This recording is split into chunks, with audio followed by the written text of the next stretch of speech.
Fact India, मैं हूं शेख जूही। लोकसभा चुनाव से पहले सभी पार्टियों में हलचल मची हुई है।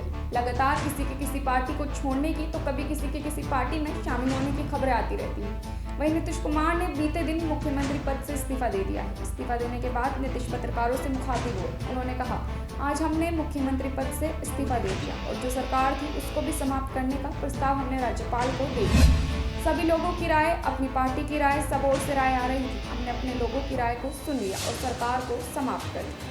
पहले गठबंधन को छोड़कर नया गठबंधन बनाए थे। इधर आकर स्थिति ठीक नहीं लगी, इसलिए हम लोगों ने आज इस्तीफा दे दिया। अलग हो गए। हम लोग इतनी मेहनत करते थे और सारा क्रेडिट दूसरे लोग ले रहे थे। अब नए गठबंधन में जा रहे हैं। और इसी बीच बीजेपी के दिग्गज नेता व केंद्रीय मंत्री शांतनु ठाकुर ने दावा किया कि देश में अगले एक सप्ताह में नागरिक संशोधन अधिनियम यानी CAA लागू हो जाएगा। उन्होंने कहा कि मैं ये गारंटी दे रहा हूँ कि अगले 7 दिन में सिर्फ बंगाल में ही नहीं बल्कि पूरे देश में CAA लागू होगा। शांतनु ठाकुर बंगाल के बनगांव से बीजेपी के लोकसभा सांसद हैं। दरअसल उन्होंने CAA को लेकर दिए बयान में केंद्रीय गृह मंत्री अमित शाह की बात दोहराई है।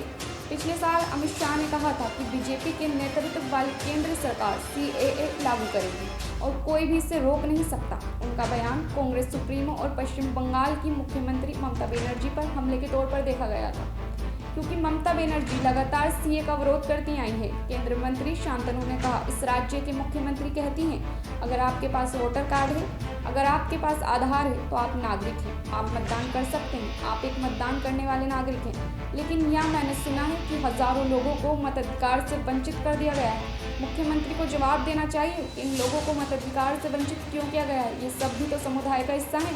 वे भारतीय जनता पार्टी के समर्थक हैं, इसलिए उन्हें वोटर कार्ड नहीं दिया जाएगा। पिछले साल केंद्रीय मंत्री अमित शाह ने कोलकाता में 2024 के लोकसभा चुनाव के लिए बीजेपी की चुनावी अभियान को हरी झंडी दिखाई थी। इस दौरान उन्होंने नागरिक अधिनियम CAA के प्रावधानों को लागू करने के केंद्र के संकल्प पर जोर दिया था और कहा था कि इस भूमि पर हिंदू शरणार्थियों का अधिकार है, CAA लागू किया जाएगा। गृह मंत्री ने कहा था कि उन्हें पूरा भरोसा है कि 2026 में बीजेपी 2/3 बहुमत के साथ बंगाल में सरकार बनाएगी। लेकिन उससे पहले 2024 का लोकसभा चुनाव है और सरकार इसे चुनाव से पहले लागू करना चाहती है।